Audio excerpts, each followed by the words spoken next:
situação dos brasileiros em Gaza, que aguardam na fronteira com o Egito autorização para sair da zona sul de Gaza, é mais angustiante a cada dia. Pode-se mesmo dizer que a cada hora, né? A gente tem acompanhado aí, e relatos feitos de madrugada davam conta da ansiedade de quem aguarda há 3 semanas o sinal verde de Israel e Egito. Agora há pouco, vídeos com a autenticidade confirmada pelas autoridades diplomáticas brasileiras na Palestina indicam que a situação se agrava. A gente pode mostrar aí o vídeo, os vídeos que a gente recebeu, por favor? Mais resgate está chegando. Para retirar povo. Escada. A gente tem que esvaziar o medo que eles bombardear de novo. Acabou de cair uma bomba atrás desse brejo. Meu Deus do céu, as bombas não param. Tá vendo a rua como é que ficou? Não para, as bombas nem param. Meu Deus do céu. As crianças estão bem assustadas. De janela dá pra ver. Fumaça da bomba. Caiu agora que caiu. Em casa que foi atacado, lá da onde a gente está. Bastante gente ferido. Dá pra ver aqui. Cidadão tá fazendo ajuda humanitária para resgatar os feridos. Um absurdo, felizmente. Absurdo isso, gente. Absurdo. Quebra, gravar, registrar tudo o que está acontecendo. Pessoal, isso daí que vocês viram foram prédios que começaram a ser bombardeados muito próximos dos reféns da guerra, barrados ainda lá na fronteira com o Egito. E o My News recebeu esses vídeos aí. Na sexta-feira, o presidente Lula, no Café com Jornalistas, disse que tem renovado esse apelo pela libertação dos brasileiros. Se aguardamos há 3 semanas a abertura da fronteira entre Gaza e Egito para poder transportar os brasileiros que esperam na cidade de Khan Yunis e Rafah até o Cairo, de onde tomarão o voo da FAB para o Brasil. Foi isso que disse o representante brasileiro na Palestina, embaixador Alessandro Candeias.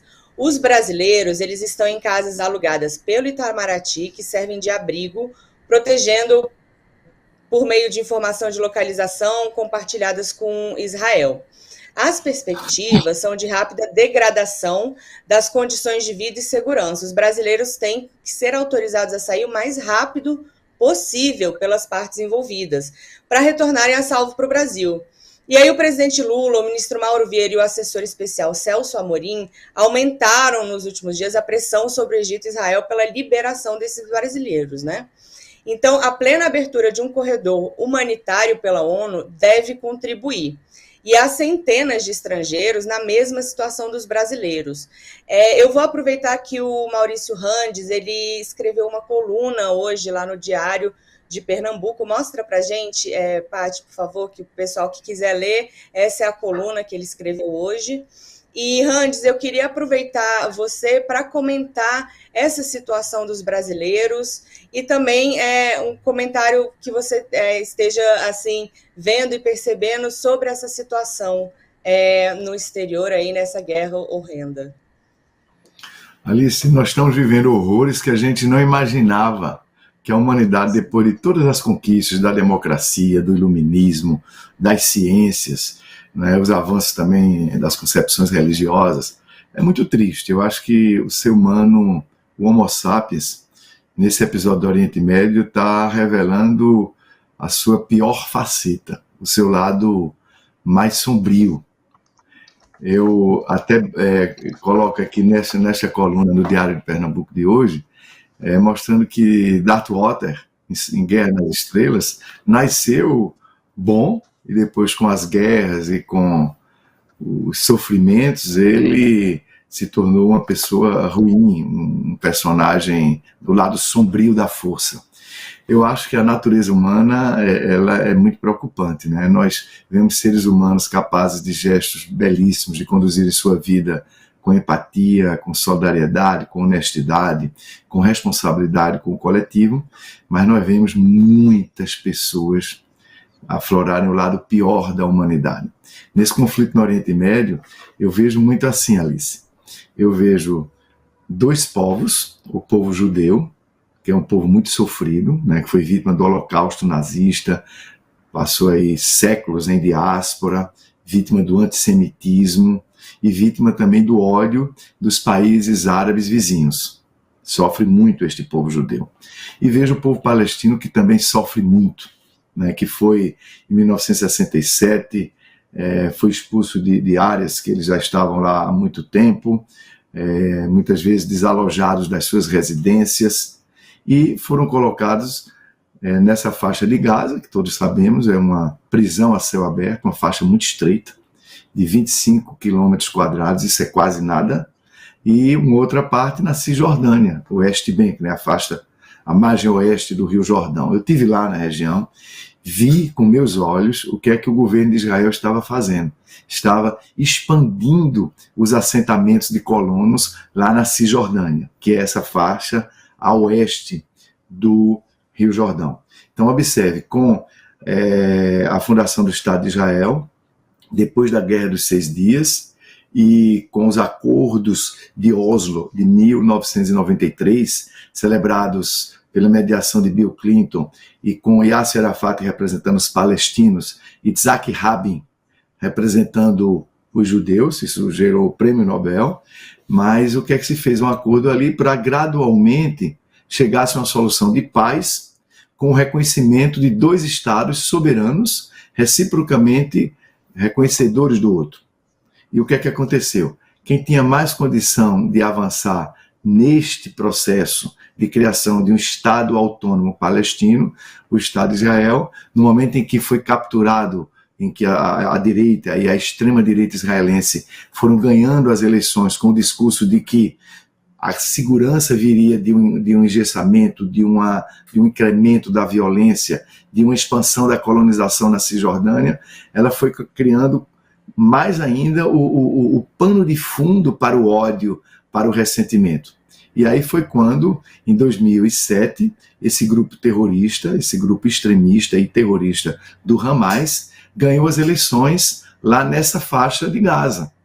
Então, quando ele ganhou as eleições, a partir daí ele impôs um regime autocrático, um regime ditatorial. Então, o próprio Hamas oprime o seu próprio povo lá em Gaza. Mas, de outro lado, a reação violenta, a política violenta de Israel, do governo de direita de Israel, contra os palestinos, termina alimentando uma certa legitimidade do Hamas. Então, o que é que eu vejo aí? Eu vejo dois governos, dois grupos dirigentes, o grupo de direita, de extrema-direita, de Netanyahu, com supremacista hebraico, baseado numa política de muita violência, e que reverteu os acordos de Oslo, esse grupo Israel impondo um sofrimento ao seu povo, porque prometeu que essa política agressiva contra os palestinos daria segurança, e depois se viu que não deu segurança, porque os terroristas do Hamas entraram no território israelense, mataram 1.400 pessoas e sequestraram 230 reféns. Então, a promessa de que o rigor, a violência, a ofensiva contra o povo palestino geraria segurança ao povo judeu não foi cumprida pelo governo de Netanyahu. E, de outro lado, o que é que eu vejo, Alice? Eu vejo o povo palestino vítima de uma ditadura, de um governo terrorista, que não tem consideração com o seu próprio povo, porque fazer uma provocação a Israel, que é muito mais forte, sem deixar de imaginar que a reação de Israel ia ser muito violenta, é demais, né? É pensar que todo mundo é ingênuo. Então, eu vejo aí dois povos, o povo judeu, o povo palestino, dois povos sofrendo no meio de dois grupos dirigentes extremistas. Então, o povo sendo usado como massa de manobra.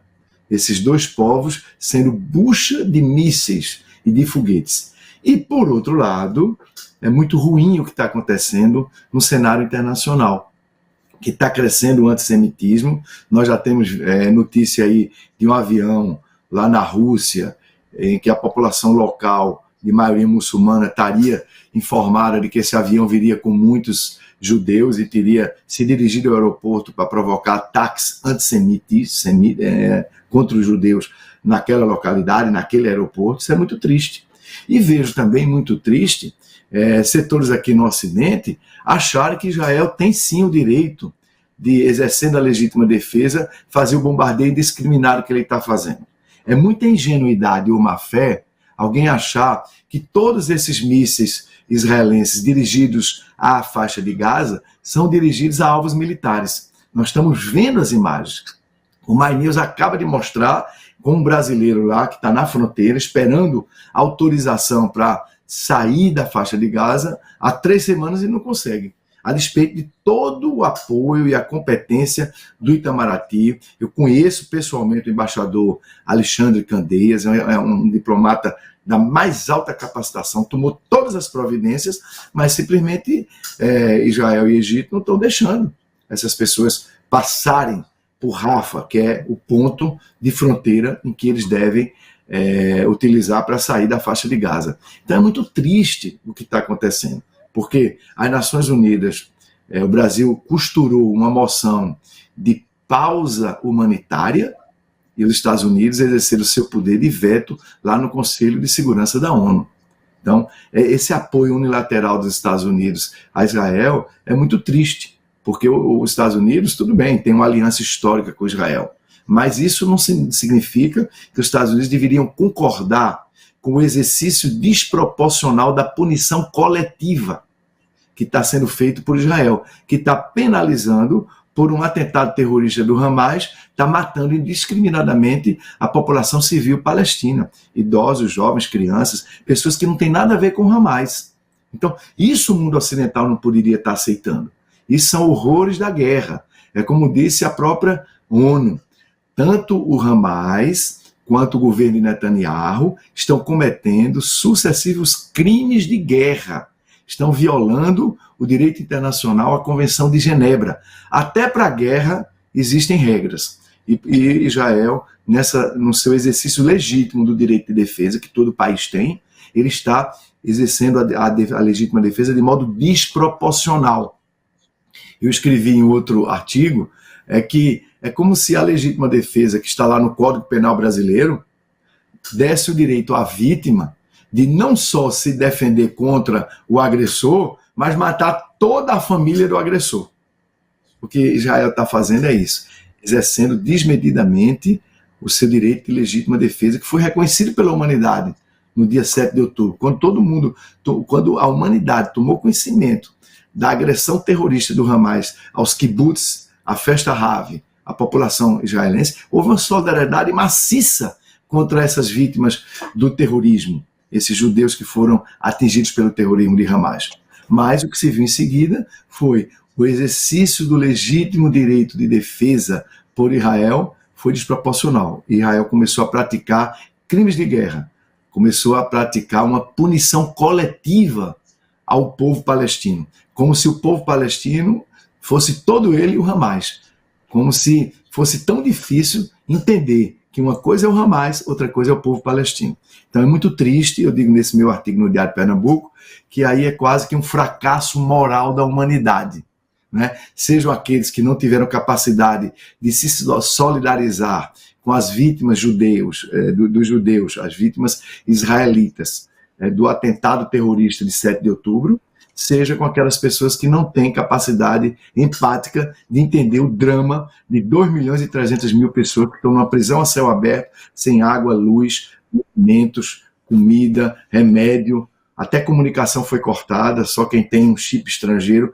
Ou seja, é impossível imaginar um inferno pior do que este que está vivendo essa população de 2.300.000 seres humanos. Então, está na hora de a gente ficar deixando de nós e eles, essa lógica binária de nós e eles, entender que todos somos seres humanos. os judeus e os palestinos. Os judeus que estão sequestrados, que estão sofrendo, seus familiares e amigos, e que perderam seus entes com os 1.400 assassinados pelos terroristas do Hamas, merecem toda a nossa solidariedade, assim como os já 7.800 palestinos que foram mortos pelos bombardeios do governo de Netanyahu. Solidariedade aos dois povos e condenação a esses dois governos extremistas.